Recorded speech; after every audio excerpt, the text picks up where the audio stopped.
Apabila sebidang tanah itu ternyata memiliki dua sertifikat, maka tentu ada dua kemungkinan. Kemungkinan yang pertama bahwa salah satu dari sertifikat tersebut adalah palsu. Kemudian kemungkinan yang kedua bahwa kedua sertifikat itu adalah sah secara hukum karena diterbitkan oleh pejabat atau instansi yang berwenang untuk itu. Keduanya sah secara hukum dan memiliki legalitas. Kalau hal ini terjadi, tentu perlu melakukan langkah-langkah untuk menyelesaikannya.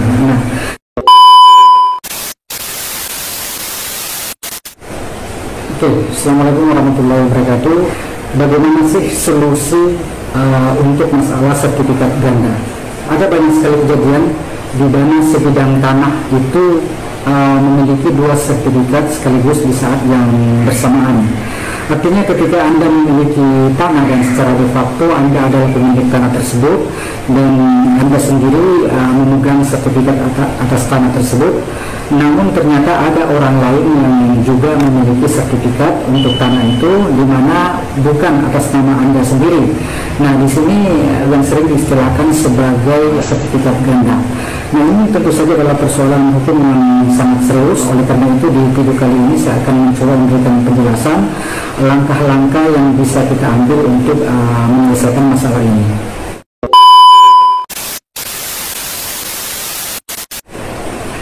Oke, baik. Pertama yang penting untuk diketahui bahwa secara hukum sertifikat merupakan bukti kepemilikan yang paling kuat atau yang paling tinggi. Ini merupakan bukti otentik karena diterbitkan oleh pejabat yang berwenang menerbitkan sertifikat tersebut, yang mana dalam hal ini adalah Badan Pertanahan Nasional. Nah, apabila sebidang tanah itu ternyata memiliki dua sertifikat, maka tentu ada dua kemungkinan. Kemungkinan yang pertama bahwa salah satu dari sertifikat tersebut adalah palsu. Kemudian kemungkinan yang kedua bahwa kedua sertifikat itu adalah sah secara hukum karena diterbitkan oleh pejabat atau instansi yang berwenang untuk itu. Keduanya sah secara hukum dan memiliki legalitas.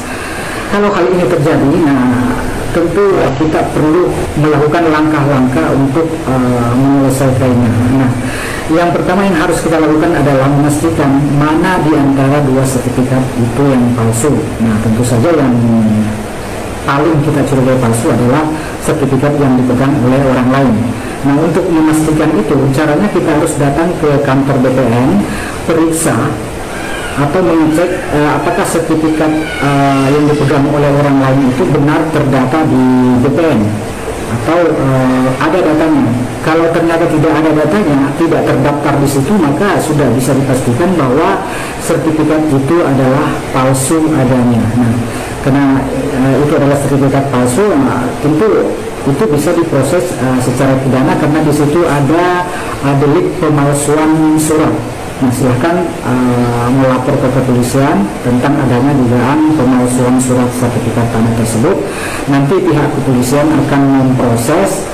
Kalau memang benar itu pemalsuan surat, akan diproses secara pidana. Kemudian kalau ternyata kedua sertifikat itu tersebut semua terdata di kantor BPN dan keduanya sah secara hukum, ini yang repot. Tidak ada jalan lain, kita harus melakukan gugatan pembatalan sertifikat ke Pengadilan Tata Usaha Negara.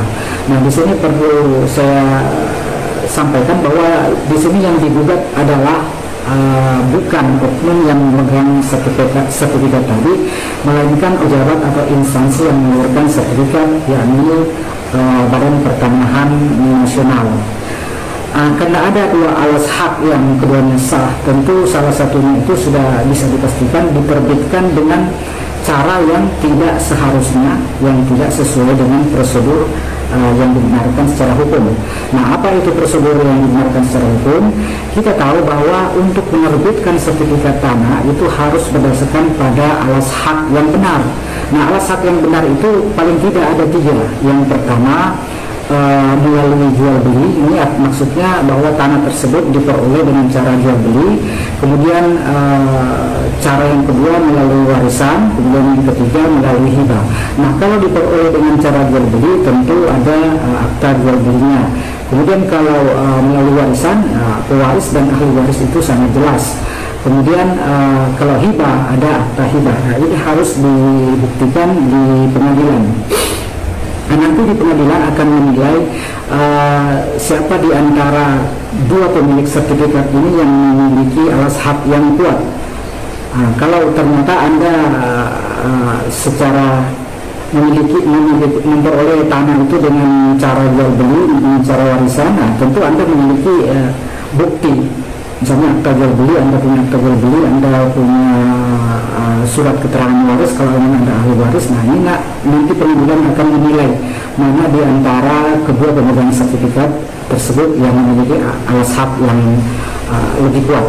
Nanti dia akan berproses di pengadilan, dia akan hakim yang menilai, nanti akan keluar keputusan. Kalau memang oknum pemegang sertifikat tadi alas haknya tidak kuat, maka tentu gugatan Anda akan diterima dan sertifikat tersebut akan dibatalkan. Jadi demikian langkah untuk pembatalan sertifikat tersebut atau cara untuk penyelesaian masalah sertifikat ganda. Terima kasih telah menonton video ini. Silahkan nantikan video-video kami selanjutnya.